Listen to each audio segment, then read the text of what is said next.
আসসালামু আলাইকুম। শিল্পী হাউস ব্লগ থেকে ভিডিওটি শুরু করলাম। কাছে কিংবা দূরে যে যেখান থেকে আজকের ভিডিওটি দেখছেন, আশা করি সবাই খুব ভালো আছেন। আলহামদুলিল্লাহ আমরাও ভালো আছি।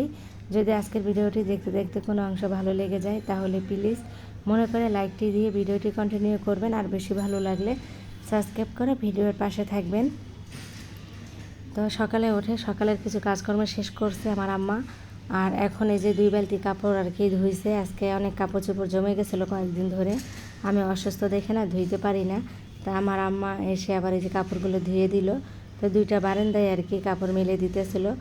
ওই পাশে বারান্দায় দিছে কাপড় মেলে, আর এই পাশেও দিছে। তো কাপড় চোপড় ধোয়ার শেষ করে মা আবার অন্য কাজ করতেছিল। আর এই যে রান্নাটা আজকে গরু মাংস নিয়ে আসছিলো আমার হাজব্যান্ড, তো রান্নাটা আমার হাজব্যান্ডই করছে। তো এই তো গরু মাংসটা রান্না হয়ে গেছে। আর এখানে চিংড়ি মাছের ভর্তা বানাচ্ছিল, ছোট চিংড়ি মাছের ভর্তা। আর ওই যে মাছের যে ঝুগা টুগা থাকে এগুলো আছে সাথে। তো এখানে আমার ভর্তা বানাইতেছে, আর তন্নি আবার বেসিনটা ধুইতেছিল। তন্নিকে আমি দেখাইয়ে দিছি যে তন্নি এভাবে বেসিনটা মাজো। তো আমি অনেক অসুস্থ দেখে সবাই মিলে আর কি কাজকর্ম করে দিতেছে, আমার মেয়েরা, পরে আমার মা। তো এই যে আমি তন্নিকে দেখাই দিলাম ব্রাশটা দিয়ে এভাবে আর কি বেসিনটা মাজা ফেলাও। তো তন্নি এইভাবে আর কি মাজতেছিল, আমি দেখাই দিতেছি ওকে। বেসিনটা অনেক মানে লাল হয়ে আসছে কেমন জানি দেখা যায়। তো ভাবলাম যে আজকে একটু হারপিক দিয়ে ভিজিয়ে রাখলে তন্নি মাজবে, ওইগুলো টুকিটাকি কাজ তন্নি করতে পারে। তারপর ঘরটা আর কি আমি বললাম যে মুছে দিই। তো আমারও শরীরটা অত বেশি ভালো না, তো কি করার, এখন ঘরটা আমি মুছতেছিলাম। আর আমার আম্মা বলছে যে আমি মুছবো, তোমার মোছা দরকার নেই। আম্মা আর কি আমার থেকে নিয়ে মোছা শুরু করছে। আর রান্নাঘরটা এই তো, এই যে চুলার কি অবস্থা, অনেক দিন ধরে না চুলা মাজা হয় না। কে মাজবে, আমার মতন তো এরকম কে পারবে না মাজতে। আর আমিও তো অসুস্থ, আর আম্মাকে দিয়ে এত কাজ করাবো এগুলো আসলে ঠিক না। তো মাকে নিয়ে আসছিলাম শুধু রান্নাটা আর কি করে দিবে, আর কাজগুলো আমি যখন সুস্থ হব ঘরের কাজগুলো আমি করব। তারপরও মা টুকিটাকি কাজগুলো আর কি করে দিতেছে। আর এখন আমি রাত্রেবেলায় আর কি চুলাটা মাজতেছিলাম। শরীরটা এখন একটু ভালো লাগতেছিল আর কি, ওষুধ খাওয়ার পর আর ভালো লাগতেছিলো, তাই ভাবলাম যে চুলাটা মাজি।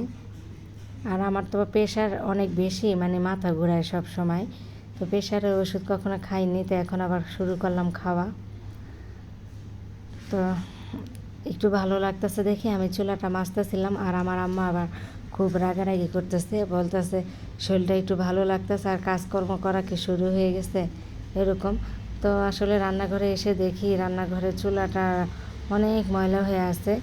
কী করার, এগুলো দেখে আমার কাছে ভালো লাগলো না। আমার যত অসুস্থ থাকে আমি এগুলো এখন মাজবই। তো এই তো মাজা শেষ। তো রান্না মানে চুলাটা আর কি পরিষ্কার করে ফেললাম। তারপরে এখন এই যে চালগুলো ব্লেন্ডার করে দিছিলাম।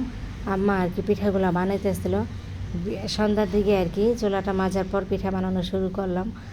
তো আমি ব্লেন্ডার করে দিছি, আর মা আর কি বানাচ্ছিল। সন্ধ্যার দিকে একটু ক্ষুধা লাগছে, তো এই জন্য আর কি ভাবলাম যে সবাই মিলে একটু পিঠা খাই। আর এমনিতে বাইরে কয়েকদিন ধরে বৃষ্টি পড়তেছিল, ঠান্ডা ঠান্ডা। তো এই ঠান্ডার মধ্যে পিঠাই তো মজা লাগবে। আর আমি তো এমনি ভাত খাইতে পারি না, আমার জানি কেমন লাগে, এই জন্য ভাবলাম যে একটু কিছু একটা বানায় খাই আর কি। তো পিঠা বানাচ্ছিলাম, আর ভর্তা বানানোই আছে, আম্মা বানাইছিল। ওই ভর্তা দিয়ে পিঠা খাবো সন্ধ্যার দিকে। তো প্রত্যেকটা পিঠাই কিন্তু মাশাআল্লাহ অনেক সুন্দর হয়েছে, আর অনেক সফট হয়েছে পিঠাগুলো।